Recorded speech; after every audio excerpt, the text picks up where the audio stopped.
finally, here we are at the Canberra Rotary Peace Bell.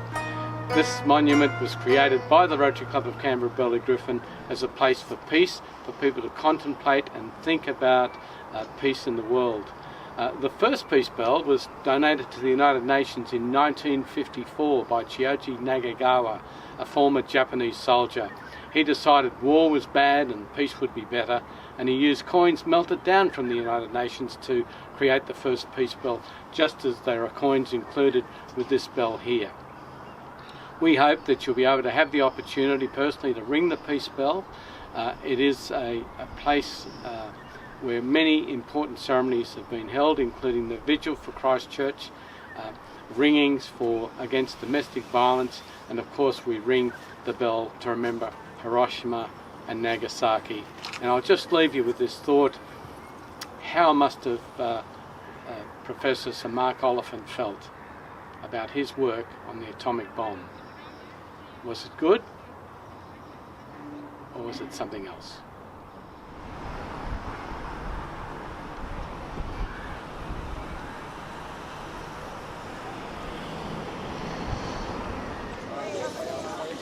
Good morning, Majura. Oh, no. Shh. Good morning, Majura. Excellent.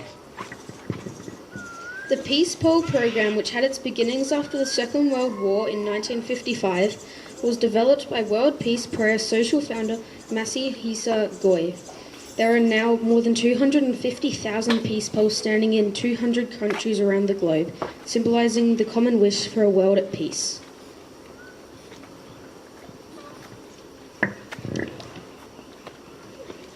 Peace poles are marked with the message "May peace prevail on earth" in 4 languages, standing in silent visual for peace and acting as a reminder for all to think and act in the spirit of peace. Our peace pole now stands in our courtyard, the heart of our school. Here with Liz Bobos from the Majura Primary School principal. Liz, what does it mean to have a peace pole at least now in the school? This is really special to us, Michael. Our school actually has a long history and commitment towards peace within our children and our community. In 1995, we actually opened a peace park here, not in this central courtyard, but on the other side of the school buildings, in honour and recognition of our commitment to peace. So to have this 25 years later is a really special. Well, how good was that? The unveiling of Peace Pole 54 of 100 here at Majura Primary School. Now here's a challenge for all the 2021 cohort of National Summer Science Forum students. Why not go back to your sponsoring Rotary Club and ask them to donate a peace pole, maybe to your original primary school or to a primary school in your own town. Now the rest of this video will talk about current Rotary peace projects, so enjoy. Peace in the world must be peace between nations.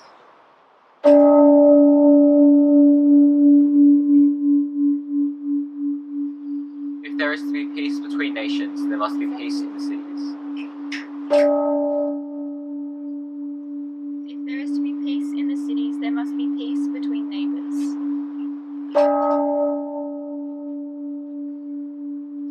If there is to be peace between neighbours, there must be peace in the home.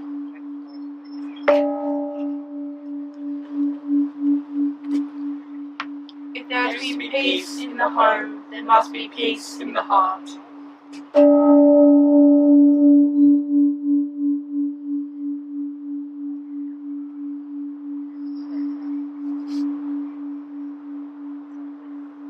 Well, Garth, we're going to be hearing from a Rotary Peace Scholar from Honduras. She was here this morning. She's currently on a walk as part of the Rotary Aussie Walk for Peace, which will be held in March next year, 27th and 28th of March. And today was the launch of that event. And she'll be telling us a little bit about her history and how she became a Peace Scholar. But here's the question, because we have, I think, 600 students watching us. What does this all mean to them? One of the things I'd say about over the years seeing the Peace Fellows who've gone through the program is that they come from an amazing variety of disciplines. We've had people who have backgrounds in science. We've had people who have backgrounds as policemen. We've had people who have backgrounds in the military. We've had people who have backgrounds in arts and dance.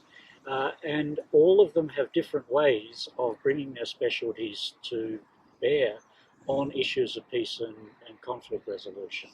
And from that point of view, it's the most amazingly diverse group of people. So I can only say that if any of the students listening now are interested in looking at how science interacts with building peace and resolving conflict, this program might be one to think of in the future, and to think about how you might get how it might fit into your plans, and how you might make an impact on the world. And how would they start to go about thinking about joining the Peace Scholars Program? It's, of course, a very competitive program. It's a program which has usually about 800 or 900 applicants. For the master's course, for only 50 places. So it's important to build up a portfolio of experiences that's going to place you well if you wish to do this.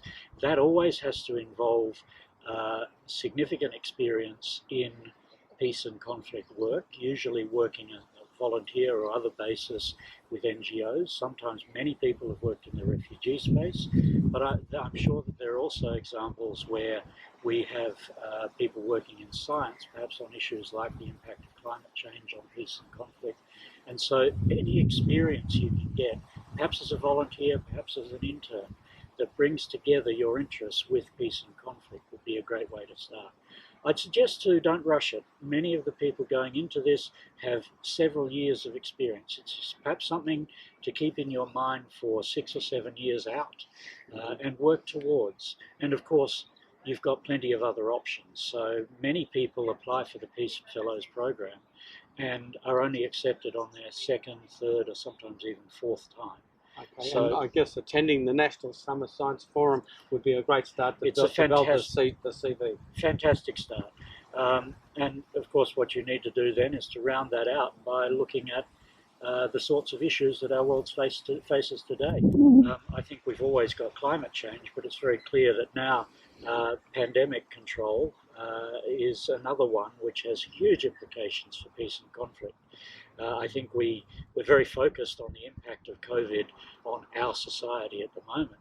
We have a tendency perhaps to forget the terrible impact that it has on lesser developed countries, and even worse, on countries that have weak governments or no government, and where conflict already exists.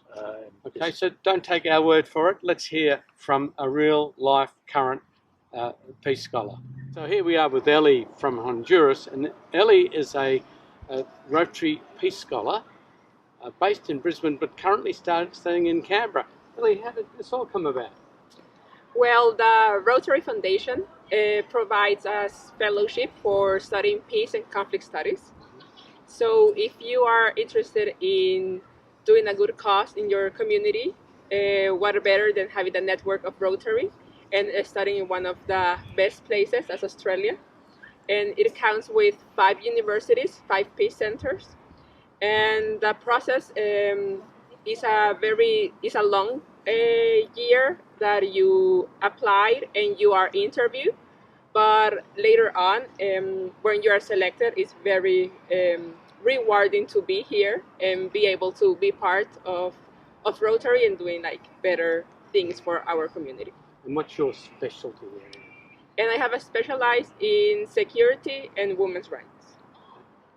Well, Ellie, thanks for being with us today. Thank you.